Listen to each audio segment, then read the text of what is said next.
पूरा देश आजादी की 70वीं सालगिरह मना रहा था। देश की 70वीं वर्षगांठ के मौके पर लाल किले की प्राचीर से देशवासियों को संबोधित करते हुए पीएम मोदी ने कहा कि वो गरीब की थाली महंगी होने नहीं देंगे। मेरे भाइयों बहनों, एक बात जिसको मैं इस विषय में आपसे कहना चाहूंगा, जो सामान्य मानवीय से जुड़ी हुई है,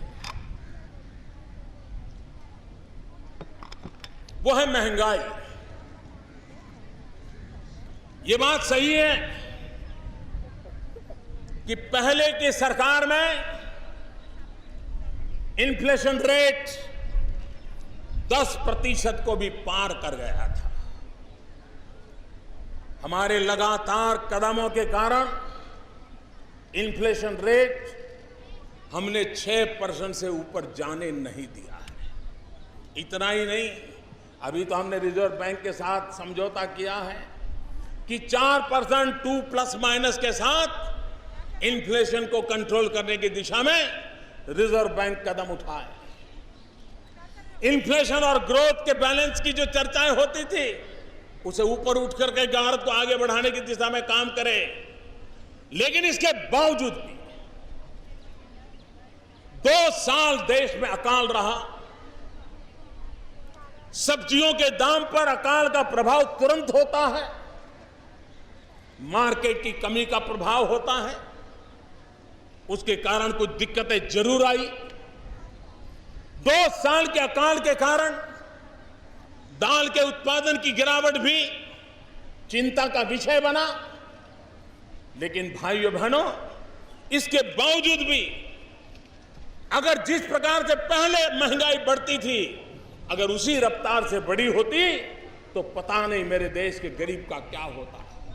इसको रोकने में हमने भरपूर कोशिश की है, लेकिन फिर भी ये सरकार अपेक्षाओं से घिरी सरकार है। आपकी, मेरे देशवासियों, अपेक्षाएं स्वाभाविक है, लेकिन मैं उस दिशा में प्रयत्न करने में कोई कोताही नहीं बरतने दूंगा। जितना प्रयास मुझसे होगा मैं करता रहूंगा और गरीब की थाली को महंगी नहीं होने दूंगा। नरेंद्र मोदी 125 करोड़ भारतीयों को लाल किले की प्राचीर से संबोधित कर रहे थे। ऐसे में वो देश की उस समस्या का भी जिक्र कर रहे थे जिसकी चर्चा उन्होंने पिछले साल भी की थी। भाइयों बहनों, एक अभियान के संबंध में मैंने यहीं से चर्चा की थी, बेटी बचाओ बेटी पढ़ाओ। हम कोई काम टुकड़ों में नहीं करते हैं, हमारा एक इंटीग्रेटेड अप्रोच होता है।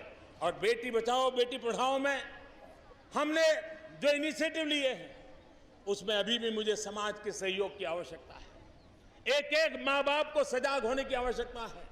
हम बेटियों का सम्मान बढ़ाएं, बेटियों की सुरक्षा करें, सरकार की योजनाओं का लाभ दें। हमने सुकन्या समृद्धि योजना से करोड़ों परिवारों को जोड़ा है, जो बेटी बड़ी होगी तो उसकी गारंटी दे देता है। हमने महिलाओं को लाभ हो उस प्रकार के बीमा योजनाओं को सबसे ज्यादा बल दिया है, उसके कारण उनको फायदा होने वाला है। हमने इंद्रधनुष टीकाकरण की योजना, क्योंकि माताओं बहनों को एक आर्थिक सशक्तिकरण और एक हेल्थ की विपणन से सशक्तिकरण, अगर ये 2 काम कर लिए, शिक्षित कर लिया, आप मान के चलिए घर में एक महिला भी अगर शिक्षित है, शारीरिक रूप से सशक्त है, आर्थिक रूप से स्वतंत्र है, एक महिला गरीब से गरीब परिवार को भी गरीबी से बाहर निकालने की ताकत रखती है। और इसलिए गरीबी के खिलाफ लड़ाई लड़ने में महिलाओं का सशक्तिकरण, महिलाओं का स्वास्थ्य, महिलाओं का आर्थिक संपन्नता, शारीरिक संपन्नता, उस पर बल देकर के हम काम कर रहे हैं। नरेंद्र मोदी ने इस मौके पर एम्पावरमेंट पर भी जोर दिया और उसे लेकर भी सरकार की राय रखी। रेलवे में आप देखते होंगे हमारा काम की रेंज क्या है। एक तरफ रेल में हम बायो टॉयलेट की भी चर्चा करते हैं, तो दूसरी तरफ बुलेट ट्रेन को भी लाने का सपना देखते हैं। हम एक तरफ किसान के लिए सॉइल हेल्थ कार्ड की चर्चा करते हैं, तो दूसरी तरफ हम सैटेलाइट और स्पेस टेक्नोलॉजी की दिशा में भी आगे बढ़ना चाहते हैं। हम स्टैंड अप इंडिया की बात करते हैं, तो हम स्टार्टअप इंडिया के लिए और कदम उठाते हैं। हम सिंबोलिज्म की जगह पर सब्सटेंस पर बल दे रहे हैं। हम आइसोलेटेड डेवलपमेंट की जगह पर इंटीग्रेटेड डेवलपमेंट की ओर बल दे रहे हैं। हम एंटाइटलमेंट को से छोड़ करके एम्पावरमेंट पर ध्यान बल दे रहे हैं। नरेंद्र मोदी भारत और इंडिया के बीच की खाई को पाटने में लगे हैं। इसी कड़ी में मोदी ने बताया कि कैसे उनकी सरकार गांवों में सड़क बनाकर शहर और गांवों की खाई पाट रही है। हमारे देश में ग्रामीण सड़क हर गांव के नागरिक की अपेक्षा रहती है कि उसको एक पक्की सड़क मिले। काम बहुत बड़ा है। अटल बिहारी वाजपेयी जी ने विशेष ध्यान देकर के इसको शुरू किया था और बाद में भी सरकार ने इसको कंटिन्यू किया, आगे बढ़ाया। हमने उसमें गति देने का प्रयास किया है।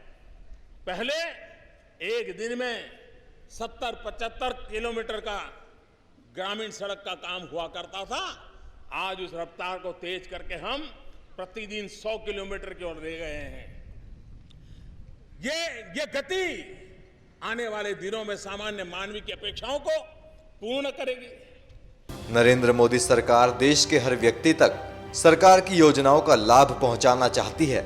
समाज के अंतिम पायदान या यूं कहें कि काम करने वालों की जमात के अंतिम कारीगरों तक नरेंद्र मोदी सरकार काम कर रही है। हमारे यहाँ बुनकर, टेक्सटाइल में काम करने वाले लोग, इनको जो धागा बनाते हैं, धागा का लच्छा बनाते हैं, पहले उनको 100 रुपया मिलता था, हमने उसको 190 रुपया कर दिया ताकि मेरी वो माँ, मेरी वो बहन जो तार बनाने का काम करती है उसको एक ताकत मिलेगी। जो सिल्क के काम में लगी हुई माताएं बहनें हैं, जो बुनकर लगे हैं, उनके दाम में हमने 50 रुपया प्रति मीटर बढ़ा दिया और ये फैसला किया कि ये 50 रुपया व्यापारी को नहीं जाएगा, दलाल को नहीं जाएगा, बिचौलियों को नहीं जाएगा। जिस बुनकर ने उस सिल्क पे काम किया है, प्रति मीटर 50 रुपया सीधा उसके खाते में आधार के द्वारा जमा हो जाएंगे। मेरा बुनकर सशक्त बनेगा। उस दिशा में हमने योजनाएं ली हैं और उस योजनाओं का प्रभाव छोड़ रहा है। नरेंद्र मोदी ने ये साफ कर दिया कि वो किसी भी मुद्दे को टालेंगे नहीं, वो अब हर मुद्दे से टकराएंगे।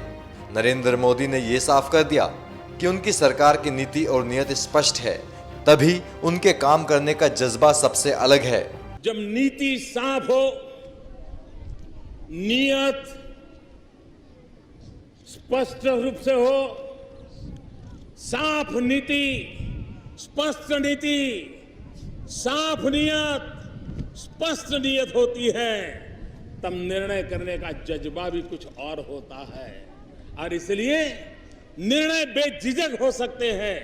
हमारी सरकार स्पष्ट नीतियों के कारण, साफ नियत के कारण बेझिझक निर्णय करके चीजों को आगे बढ़ाने में और लास्ट माइल डिलीवरी पर बल दे रही है। हमने देखा है, अगर उत्तर प्रदेश के अखबार देखोगे, हर वर्ष गन्ना किसानों का बकाया ये हर बार चर्चा में रहता था। शुगर मिल ये नहीं करती, राज्य सरकार ये नहीं करते, गन्ने किसान को ये परेशानी है। हजारों करोड़ रुपयों का बकाया था, हजारों करोड़ रुपया का।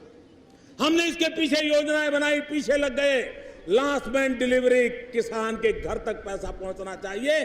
पुराना जो बकाया था, हजारों करोड़ बकाया था, भाइयों बहनों, आज मैं बड़े संतोष के साथ कहता हूं 99.5% पुराना बकाया चुकता कर दिया गया।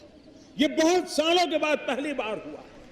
इस बार का जो गन्ने का व्यापार हुआ, गन्ना खरीदा गया, आज मैं कह सकता हूं संतोष के साथ, अब तक करीब 95% किसानों को गन्ने का दाम चुका दिया गया है और 5% भी बचा होगा, आने वाले दिनों में जरूर बच जाएगा, ऐसा मुझे विश्वास है। देश की आजादी की 70वीं वर्षगांठ पर मोदी ने यह भी कहा कि उनकी सरकार का प्रमुख काम आम लोगों के जीवन में बदलाव लाना है। स्वराज का सीधा सीधा मतलब है हमारे देश के सामान्य से सामान्य मानवी के जीवन में बदलाव लाना। स्वराज का मतलब है शासन सामान्य मानवी के प्रति संवेदनशील हो, जिम्मेवार हो और जन सामान्य के प्रति समर्पित हो। नरेंद्र मोदी ने भाषण के बाद स्कूली बच्चों से सुरक्षा घेरा तोड़कर मुलाकात की। इस दौरान बच्चे भी मोदी से हाथ मिलाने के लिए बिल्कुल आगे तक आ गए।